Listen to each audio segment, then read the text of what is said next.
Hi friends, మీ Sharada talk. Hi అండి, అందరు ఎట్లున్నారు? బాగున్నారా? మేమైతే సూపర్ ఉన్నాం. మేము ఇక్కడ అనంత పద్మనాభ స్వామి టెంపుల్కి వెళ్ళినామండి. ఇది అనంతాద్రి హిల్స్ అని చెప్పి మణికొండలో ఉంది, పుప్పాలగూడ. అందరు ఫుల్ వీడియో చూడండి, బాగుంటుంది వీడియో, స్కిప్ చేయకుండా చూడండి. మరీ చెప్తున్నాను. లోపల విగ్రహము ఇదంతా పక్కకు కన్స్ట్రక్షన్ అవుతుంది. ఇది న్యూ కన్స్ట్రక్షను, కానీ మెయిన్ టెంపుల్ అయితే అదే ఉంది, అట్లే ఉంది. ఇంకా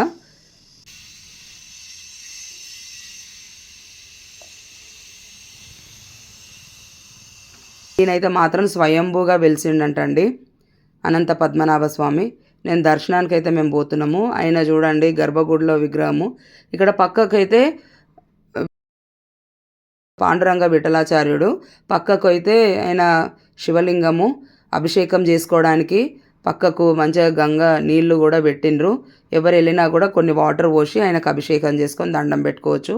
అంటే పాండురంగ విఠలకు కూడా మనకు దండం పెట్టుకొని మేము వచ్చినాము. ఇక్కడ కొంచెం ముందుకు వచ్చిన తర్వాత ఆంజనేయుడు ఉన్నాడండి.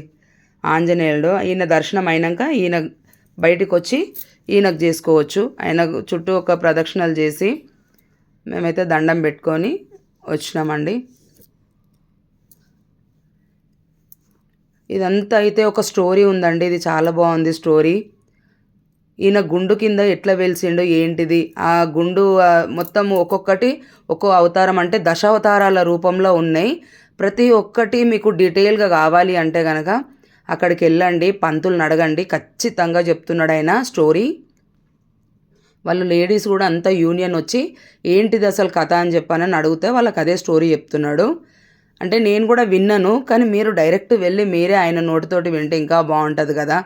ఎందుకంటే మనం ఇప్పుడు ఎక్కువ బ్రాహ్మణులకు వాళ్ళకు ఎక్కువ రెగ్యులర్గా వాళ్ళు చెప్పే వాళ్ళకి అలవాటు. మనం ఏదన్నా కొంచెం చెప్పినా కూడా మళ్ళీ మిస్టేక్ అయితే బాగుండదు. నాకు కూడా తెలుసు, కాకపోతే మీరే వెళ్ళి మీరే డైరెక్ట్ పంతులను అడగండి.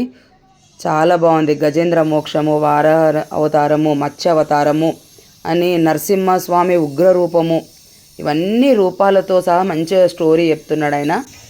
ఇక్కడ ఇది గజేంద్ర మోక్షం అంట ఇది. ఇంకా ఒక్కొక్కటి ఒక్కో స్టోరీ ఉంది. మేము దర్శనం చేసుకొని అయితే బయటికి వచ్చినామండి. ఇక్కడ వీళ్ళు హరే కృష్ణ టెంపుల్ నుండి ఆ రోజు సాయంత్రము భజన చేయడానికని వచ్చారు. అక్కడ బుక్స్ అవి ఇవన్నీ వాళ్ళు సేల్ చేస్తున్నారు. అయితే మీరు ఎప్పుడు వస్తారా ఏంటి అది అని చెప్పానంటే, లేదమ్మా మేము ఇట్లా శనివారం అట్లా వచ్చినాము, ఇప్పుడు మంచి రోజులు, ధనుర్మాసం టైము, ఇప్పుడు మంచి రోజులు, మీరు కూడా తీసుకోండి భగవద్గీత అంటే, లేదు స్వామి మా ఇంట్లో ఉన్నది అని చెప్పి నేను అదే చెప్పిన. ఇట్లా మాది యూట్యూబ్ ఉంది అని అంటే, అయ్యో అవునా మాది కృష్ణుని టెంపుల్ ఉంది ఇక్కడ గోల్డెన్ టెంపుల్ రండి అని చెప్పి వాళ్ళు చెప్తేనే మేము కృష్ణుని టెంపుల్కి వచ్చి మేము ఆ రోజు వీడియో తీసి పెట్టినాం కదా. అది కూడా చూడండి అందరూ ఖచ్చితంగా చూసి, మా వీడియో చూసి నచ్చితే కనుక లైక్ చేయండి, షేర్ చేయండి, అలాగే కమెంట్ కూడా చేయండి. సబ్స్క్రైబ్ అయితే ఖచ్చితంగా చేసుకోండి ప్లీజ్. ఇక్కడ ఇదంతా ఓపెన్ ప్లేస్ అండి, ఇంకా చాలా డెవలప్ అయ్యేది ఉంది. ఇక్కడ పక్కకైతే వేరే కన్స్ట్రక్షన్ అవుతుంది. ఈ గుడికి సంబంధించి ఏమో ఇక్కడ ఇదంతా ఓపెన్ ప్లేస్. అక్కడ కార్లు కూడా చూసిరు కదా, పబ్లిక్ అయితే చాలామందే వచ్చారు. అక్కడ వెనుకకు మా వెనుకకు తాబేలు అవతారం అది.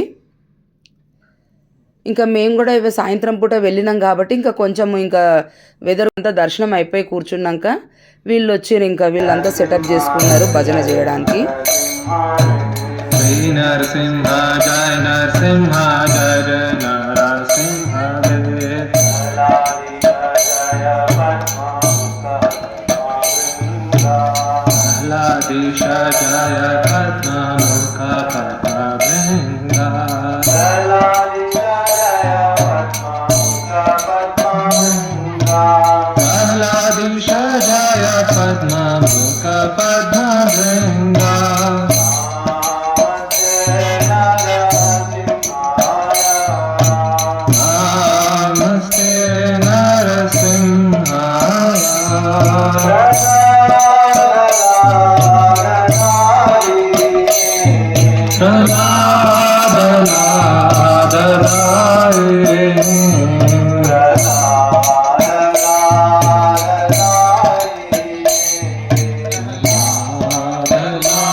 వీళ్ళు కూడా అందరూ వాళ్ళనే చూస్తున్నారండి.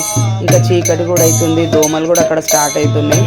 ఇంకా మాకేమో కూర్చోవాలన్నా కూడా చీకటి అయింది కాబట్టి ఇంకా మేము ఇంకా రిటర్న్ అయిపోదాము అని చెప్పి వచ్చేస్తున్నాము.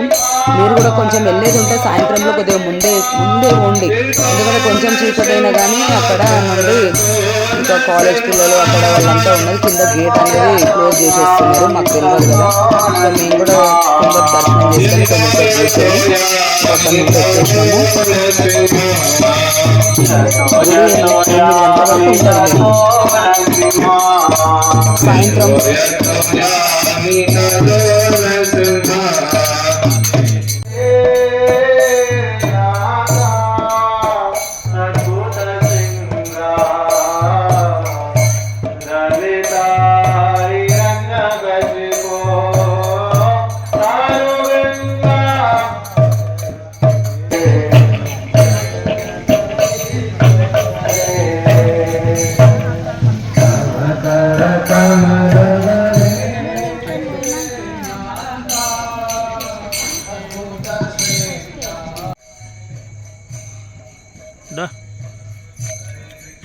ఇది దేవస్థానం వాళ్ళ కార్యాలయం, అంటే వాళ్ళు ఉండేదేమో అయ్యగారులు వీళ్ళంతా.